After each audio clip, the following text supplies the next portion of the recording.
அன்பான சகோதரா சகோதரியே, இன்று நீ இதை கேட்கிறாய் என்றால் அது தற்செயல் இல்லை. தேவன் உன் மனசை தூக்கவே உன்னை இங்கே கொண்டு வந்தார். நீ வெளியே சிரிக்கலாம். ஆனா உள்ளே அவமானத்தின் சுமை, தோல்வியின் நினைவு, என்ன ஆகுமோ என்ற பயம், இவை உன்னை தளர வைத்திருக்கலாம். இன்று இயேசு சொல்கிறார், மனம் தளராதே. அவமானம் உன் வாழ்க்கையில் நிரந்தரம் அல்ல. ஒன்று அவமானம் எங்கிருந்து வருகிறது? அவமானம் பாவம் மாதிரி பிறக்கவில்லை. அது அனுபவத்திலிருந்து வரும். மனிதர்கள் சொன்ன வார்த்தைகள், தோல்வி, உறவுகளின் மறுப்பு, குடும்பத்திலே ஏற்பட்ட அவமானம், இதெல்லாம் சேர்ந்து உன் மனசுக்குள் ஒரு பொய் விதைக்குது. நான் பயனில்லை, என்னால எதுவும் ஆகாது. 2 வேதாகமம் சொல்வது என்ன? தேவன் சொல்கிறார், ஏசாயா 54:4, பயப்படாதே, நீ வெட்கப்பட மாட்டாய். கவனிங்க, தேவன் சொல்லல அவமானம் வராதுன்னு சொல்றார். அது நீண்ட காலம் இருக்காது. 3 மனம் தளரும்போது என்ன நடக்குது? மனம் தளரும்போது ஜெபம் மெதுவாகும், நம்பிக்கை குன்றும், மனிதரிடம் ஒளியும். ஆனா தேவன் அப்போவும் உன்னை விட்டு போகவில்லை. சங்கீதம் 34:18. உடைந்த இருதயமுள்ளவர்களுக்கு கர்த்தர் சமீபமானவர். உடைந்த மனம் தேவனின் அருகாமை. 4 மனிதர்கள் பார்க்கும் பார்வை வர்சஸ் தேவன் பார்க்கும் பார்வை. மனிதர்கள் கடந்த காலம் பார்க்கிறார்கள், தோல்வி நினைவுபடுத்துகிறார்கள். தேவன் எதிர்காலம் பார்க்கிறார், மாற்றத்தை ஆரம்பிக்கிறார். நீ உன்னை அவமானம் சொன்னாலும் தேவன் உன்னை அழைக்கப்பட்டவன் சொல்கிறார். 5 அவமானம் மாற்றத்தின் ஆரம்பம். பலர் நினைப்பார்கள், அவமானம் என்றால் முடிவு. ஆனா வேதாகமம் சொல்கிறது, அவமானம்தான் தேவன் உன்னை உயர்த்தும் இடம். யோசேப்பு கிணற்றில் அவமானம், சிறையில் அவமானம். ஆனா அதே இடங்கள் அரச மாளிகைக்கு வழி. 6 இன்று இயேசு என்ன சொல்கிறார்? நீ மனம் தளராதே. நீ அவமானத்தில் முடிவதில்லை. நான் உன் வாழ்க்கையில் புதிய அடையாளம் எழுதுகிறேன். என் மனதை தளர வைத்த அவமானத்தின் நினைவுகளை இன்று உமது சந்நிதியில் வைக்கிறேன். நான் என்னை மனிதர்களின் வார்த்தையால் அல்ல, உமது பார்வையால் பார்க்க உதவி செய்யும். என் மனத்தை இன்று முதல் உமது சமாதானத்தால் நிரப்பும். அவமானம் உன் பெயர் இல்லை. மனம் தளறுதல் உன் முடிவு இல்லை. அவமானம் மனதை எப்படி கட்டுகிறது? அதிலிருந்து இயேசு எப்படி விடுவிக்கிறார்? 1 அவமானம் மனசுக்குள் பேசும் பொய்க் குரல். அவமானம் வெளியில் சத்தம் போடாது, உள்ளே மெதுவாக பேசும். நீ போதுமானவன் இல்லை, நீ முயற்சி பண்ணினாலும் பயனில்லை. இந்த குரல் உண்மை போலத் தோன்றும், ஆனா அது சத்தியம் இல்லை. யோவான் 8:44. அவன் பொய்யின் தந்தை. அவமானம் பொய், இயேசு சத்தியம். 2 அவமானம் மனதை அடைக்கும் விதம். அவமானம் வந்தா நீ ஜெபிக்க தயங்குவாய். நீ மனிதரை சந்திக்க பயப்படுவாய். நான் யார் சந்தேகம் வரும். இதுதான் சாத்தான் விரும்புகிற சிறை. 3 இயேசு உடைக்கும் சாவி, சத்தியம். இயேசு சொல்கிறார், யோவான் 8:32. சத்தியம் உங்களை விடுதலையாக்கும். உணர்ச்சி இல்லை, சூழ்நிலை இல்லை, சத்தியம்தான் சாவி. 4 காயம் நினைவாக மாறும் வரை சாட்சி வராது. தேவன் காயத்தை மறைக்க மாட்டார், அதை சுகமாக்குவார். நினைத்தால் வலி, பேசினால் கண்ணீர்.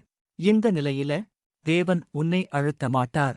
சுகம் வந்ததும் காயம் சாட்சி. 5 வேதாகம மனிதர்கள் அவமானம். தாவீது குடும்பத்தில் மறுப்பு, கோலியாத் முன் அவமானம். ஆனா தேவன் சொன்னார், இவன் என் இருதயத்துக்கு ஏற்பவன். பெதுரு இயேசுவை மறுத்த அவமானம். ஆனா இயேசு அவனை விட்டுவிடவில்லை, மீண்டும் அழைத்தார். 6 இன்று இயேசு உனக்கு சொல்வது, நீ அவமானத்தின் குரலை நம்பாதே. என் குரலை கேள். நான் உன்னை மறுபடியும் எழுப்புகிறேன். என் மனசுக்குள் ஒளிந்து பேசும் அவமானத்தின் பொய்களை இன்று உடைக்கும் உமது சத்தியத்தால் என் மனதை நிரப்பும். நான் இனி பொய்களை நம்பாமல் உமது வார்த்தையில் நிற்க உதவி செய்யும். என் மனத்திற்கு சுதந்திரம் தரும். அவமானம் எப்படி மரியாதையாக மாறுகிறது? தேவன் அவமானத்தை மரியாதையாக மாற்றும் வழி. அன்பான சகோதரா சகோதரியே, அவமானம் உன் அடையாளம் இல்லை. அவமானம் மனதைக் கட்டும் பொய். தேவன் எப்படி அவமானத்தை மரியாதையாக மாற்றுகிறார்? ஒன்று மாற்றம் உள்ளிருந்து ஆரம்பிக்கும். மனிதர்கள் நினைப்பார்கள், சூழ்நிலை மாறினா போதும். ஆனா தேவன் செய்பவர் முதலில் மனசை மாற்றுகிறார். நான் பயனில்லை, நான் அழைக்கப்பட்டவன், நான் தோல்வி, நான் பயிற்சியில் இருக்கிறவன். உள்ளே மாறினா வெளியே மாறும். 2 அவமான இடமே உயர்வு. வேதாகமத்தில் தேவன் அவமான இடத்தை தவிர்த்ததே இல்லை, அதையே உயர்வு இடமாக்கினார். யோபு சாம்பலில் அவமானம், அதே இடத்தில் இரட்டை ஆசீர்வாதம். 3 தேவன் தாமதம் செய்வது தயார் செய்ய. மரியாதை உடனே வந்தா பெருமை வரும். அதனால்தான் தேவன் காத்திருக்கிறார். தாமதம் மறுப்பு இல்லை, அது தயாரிப்பு. 4 நீ எதிர்த்து போராட வேண்டாம். அவமானத்துக்கு நீ பதில் சொல்ல வேண்டாம். தேவன்தான் உன் பதில். ரோமர் 12:19. பழிவாங்காதீர்கள். தேவன் உன் வாழ்க்கையால் பதில் சொல்வார். 5 மரியாதை சத்தமாக வராது.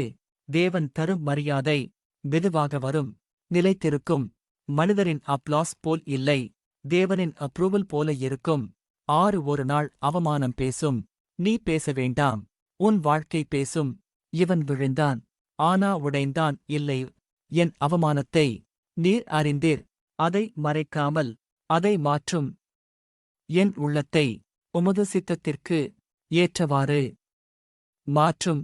என் வாழ்க்கை உமது நேரத்தில் மரியாதையை காண உதவி செய்யும். அவமானம் முடிவு இல்லை, அது மாற்றத்தின் நடுப்பகுதி. மக்கள் பார்க்கும் மாற்றம் தேவன் வெளிப்படுகிறார். அன்பான சகோதரா சகோதரியே, அவமானம் மரியாதையாக மாறுகிறது. மனிதர்கள் பார்த்து வியக்கும் மாற்றம் தேவனின் மகிமை வெளிப்படும் காலம்.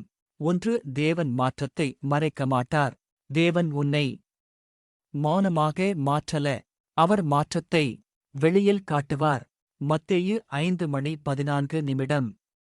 நீங்கள் உலகத்தின் வெளிச்சம். வெளிச்சம் மறைந்திருக்காது.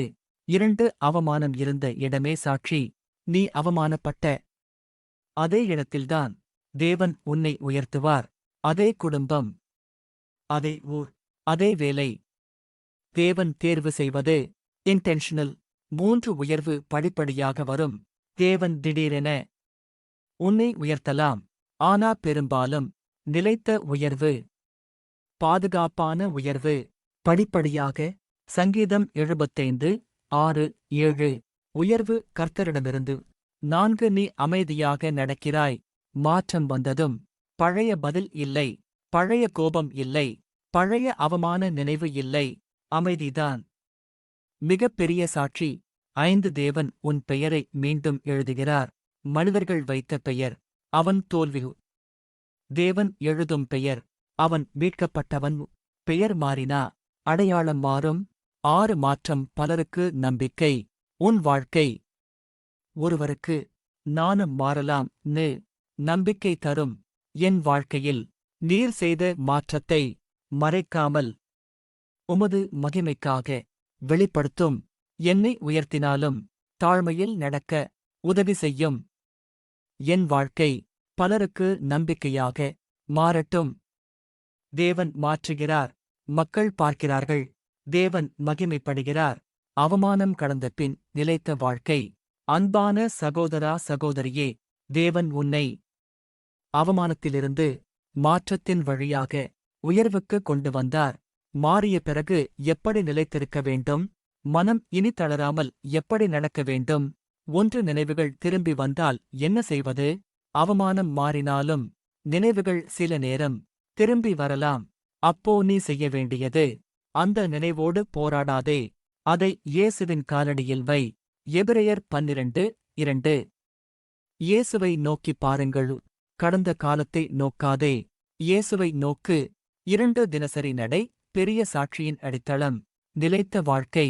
ஒரு நாள் மிரக்கல் இல்லை, அது தினசரி ஜெபம், சிறிய கீழ்ப்படிதல், அமைதியான விசுவாசம். இதுவே பெரிய சாட்சியின் அடித்தளம். 3 மனதை காக்கும் காவல். மனம் தளராமல் இருக்க தவறான குரல்கள் கட். தேவையில்லாத ஒப்பீடு ஸ்டாப். தேவனுடைய வார்த்தை ஃபில். பிலிப்பியர் 4:7. தேவனுடைய சமாதானம் உங்கள் இருதயங்களைக் காக்கும். 4 உயர்வில் தாழ்மை, பாதுகாப்பு. தேவன் உன்னை உயர்த்தினாலும் தாழ்மையை விடாதே. தாழ்மைதான் உயர்வை பாதுகாக்கும். 5 உன் வாழ்க்கை பிறருக்கான வழி. இன்று நீ நிற்கிற இடம் ஒருவருக்கு வழிகாட்டியாக இருக்கும். நீ பிரசங்கிக்க வேண்டாம். நீ நடக்கப் போதும். 6 இயேசு இன்று உனக்கு சொல்லும் இறுதி வார்த்தை. நீ மனம் தளராதே. நீ அவமானத்தில் முடிவதில்லை. நான் உன்னை நிலைத்த வாழ்க்கைக்குள் நடத்துகிறேன். என்னை இவ்வளவு தூரம் நடத்தி வந்ததற்காக நன்றி.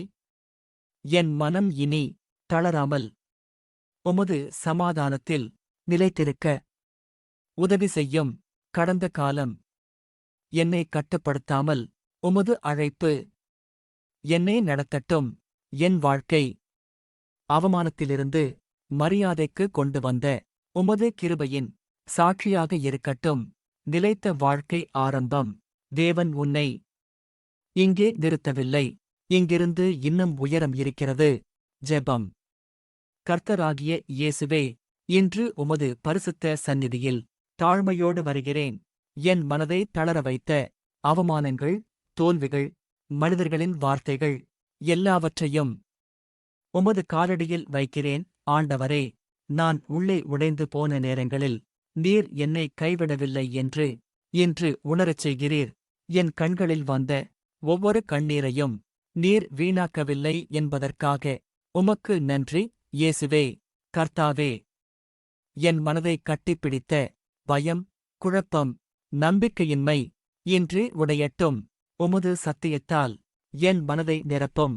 நான் இனி கடந்த காலத்தின் அவமானத்தில் அல்ல, உமது வாக்குத்தத்தங்களில் நடக்க உதவி செய்யும். என் வாழ்க்கையில் மூடிய கதவுகள் திறக்கட்டும்.